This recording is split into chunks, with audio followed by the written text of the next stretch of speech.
नमस्ते, मैं डॉक्टर मीनाक्षी उपाध्याय तिवारी आप सबका अपने YouTube चैनल ज्ञान तत्व में स्वागत करती हूँ। फ्रेंड्स, हमारे चैनल की महाभारत सीरीज में पिछले वीडियो में हमने चर्चा की थी कि ऋषि मांडव्य के शाप से धर्मराज को पृथ्वी पर विदुर के रूप में जन्म लेना पड़ता है।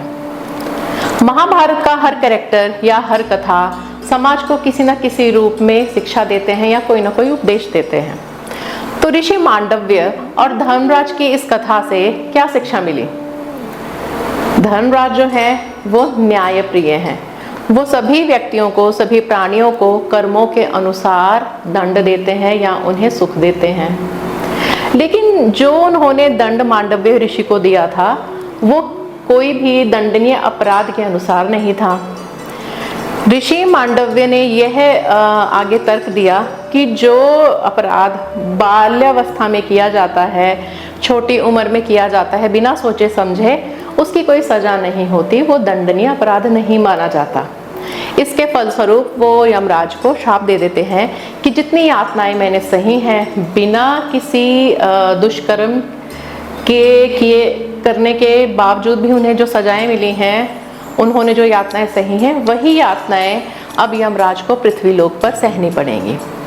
यमराज आते हैं पृथ्वी पर, विदुर के रूप में जन्म लेते हैं और वो राजमहल में पलने बड़े लगते हैं। जैसे ही शिक्षा का समय आता है तो वो दोनों राजकुमार धृतराष्ट्र और पांडु के साथ शिक्षा लेने गुरुकुल जाते हैं। शास्त्रों और शस्त्रों में तीनों कुमार पारंगत हो जाते हैं, धीरे धीरे बड़े होते हैं। और जो धृतराष्ट्र थे वो नेत्रहीन थे, लेकिन वो शारीरिक रूप से बहुत बलवान थे।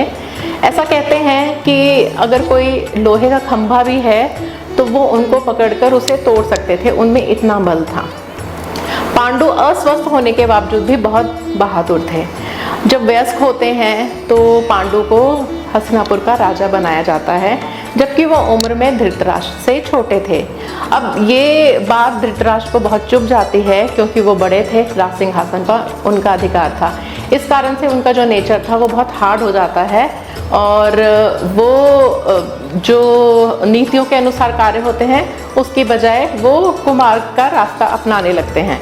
और इधर विदुर को बनाया जाता है राजा का प्रधानमंत्री।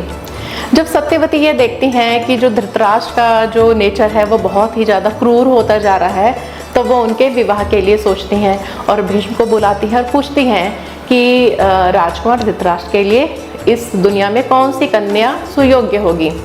तब भीष्म उन्हें सुझाव देते हैं कि जो गांधार की राजकुमारी है वो धृतराष्ट्र के लिए सुयोग्य वधू साबित हो सकती है, क्योंकि उन्हें 2 वरदान मिले हैं। पहला वरदान ये है कि उन्हें 100 पुत्रों की माता होने का वरदान मिला है, और दूसरा वरदान क्या मिला है कि उनको अंतर्दृष्टि प्राप्त है। अंतर्दृष्टि यानी इनर विजन प्राप्त है। तो ये चीज़ें जो दोनों उनको वरदान के रूप में मिली हैं, अगर वो धृतराष्ट्र की पत्नी के रूप में आती हैं, जो कमी धृतराष्ट्र में है वो उनकी जो गुण है उनसे वो पूरी हो जाएगी।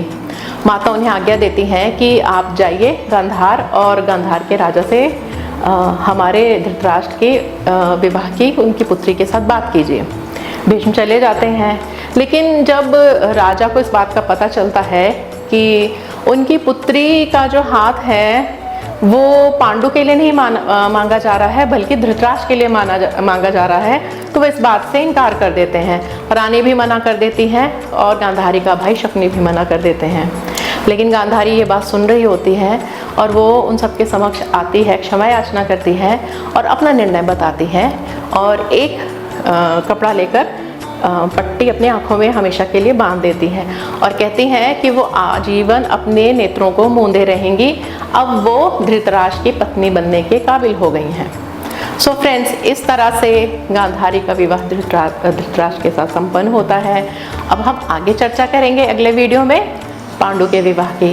आप हमारे YouTube चैनल में बने रहिए, वीडियो सब्सक्राइब करिए, शेयर करिए और कमेंट ज़रूर लिखें। हम फिर मिलेंगे। जय श्री कृष्ण।